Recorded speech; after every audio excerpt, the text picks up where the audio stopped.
Every time we talk about the patriarchy, it's a conversation centered around men. I understand why. We know who wrote the rule book. But we must also force ourselves to acknowledge that somewhere along the way, we, women that is, became the enforcers. It wasn't deliberate, but it was inevitable, a bid for self-preservation. That's exactly what I want to talk about today.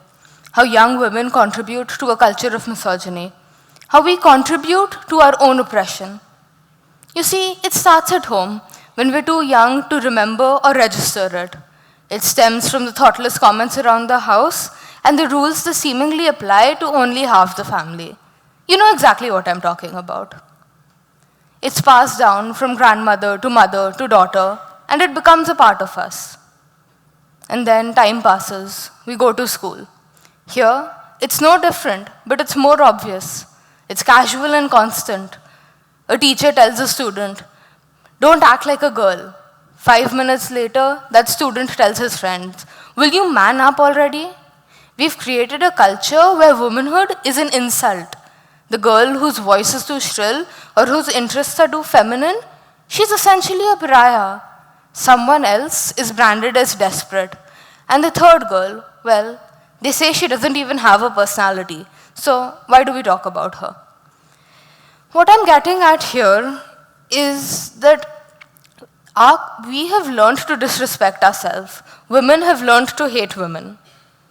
A few years ago, I saw a girl make her oldest friend cry. She wore a tank top for the first time, and there was some thoughtless comment made about showing skin. I don't even remember the exact words. I remember the aftermath though, and it was horrible. Tell me, ladies and gentlemen, if that's what a girl faces from her very best friend, what can she possibly hope to expect from the rest of the world? We use words for each other that we would never tolerate hearing from a man. Our vocabulary, our jokes, the content we consume, it's inherently misogynistic. And yet, we turn a blind eye. We laugh, we move on. It's not that deep, you say, but it's one thing, and then another, until eventually it all comes crashing down, and at the center of the rubble, you see a girl turned woman, alone. Alone, but surrounded by friends. In her trailblazing volume, The Second Sex, French feminist philosopher Simone de Beauvoir wrote that one is not born, but rather made a woman. It was a novel thought, and it sparked a movement. But tell me, is it not noteworthy that the foremost feminist thinker of her time had to succumb to the societal othering of women, had to brand us as second, inferior, less than, just to be heard? Maybe it was a sign of what you and I would create 80 years later. A world where a woman is born and then made and then unmakes herself. As a child, I demanded a pink bedroom, walls, furniture, everything.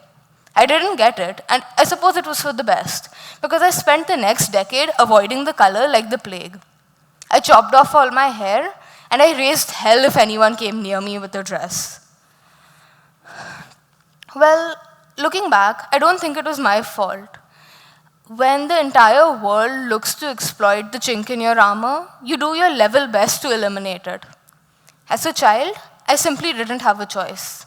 Neither did anyone else.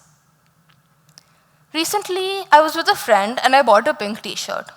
She told me then, "Avni, you've started to heal."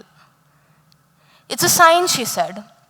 It was only a joke, but it's a lot more profound than it seems. You see, ladies and gentlemen, I know from experience that changing yourself doesn't help you, it doesn't protect you. It won't improve how people see you, but what it will do is degrade your vision of yourself. I've noticed it happen to me when I've laughed at some girl who wore a bright color that I would never dare to wear, or rolled my eyes at someone who was more confident than I could ever be. Every time I've judged another girl, I've been silently judging the parts of myself that I had hidden and suppressed. But as I've begun to notice this, I've begun to make an effort. I try to think before I speak. I've filtered my Instagram feed. It's a small action that makes a huge difference. I try to find a balance. I binge watch both car documentaries and Barbie movies. I wear both skirts and combat boots. Essentially, at the root of it, I do what I can when I can. And I know that it is far, far from enough. But it is enough to give me good sleep at night and keep me smiling throughout the day. Do me a favor, ladies and gentlemen. Look around you. Think of the women in your life. Your mother, your sisters, your friends. Or, you know what? Think about yourself. Think about the things that you do and you say. You know what I'm getting at. I'm not alone in this. It's an endemic disease that leads women to self-destruct. We whisper, we joke, we critique and compare. But at the end of the day, it all boils down to us, the girls in the room, somehow managing to be each other's harshest critics and steadiest supporters. And it's not our fault. The pattern is generational, you see. It's passed down from grandmother to daughter. We all spend our entire lives following unwritten rules. But for the first time, we have the awareness and the ability to do better, to be better. You see, you and I are the first generation to grow up learning about the patriarchy, about sexism, about internalized misogyny. We've been using these words since before we could spell them.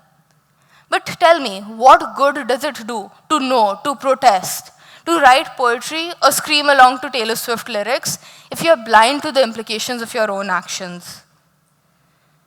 I know that I'm not perfect. I know that I'm still learning, but I am willing to try. Because make no mistake, the enemy is not just outside, it's within you. It's the voice that tells you to limit yourself and others. It tells you to judge, to police.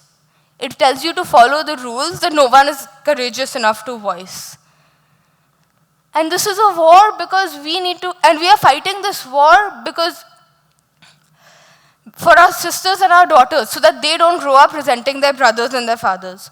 We are fighting this war so that we can break this chain and ensure that tomorrow is better than today. I feel free today. You know why? It's because I've been trying. My freedom is fragile and fleeting, but it is persistent.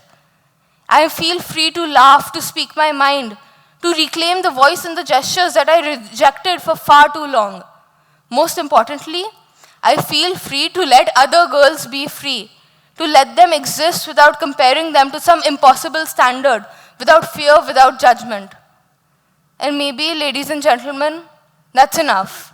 That's all we need to heal ourselves, to end this corrosive cycle, to maybe, just maybe, bring about a fifth and final wave of feminism, and in the process, learn to love each other and ourselves just a little more. I think that's enough, don't you? Thank you.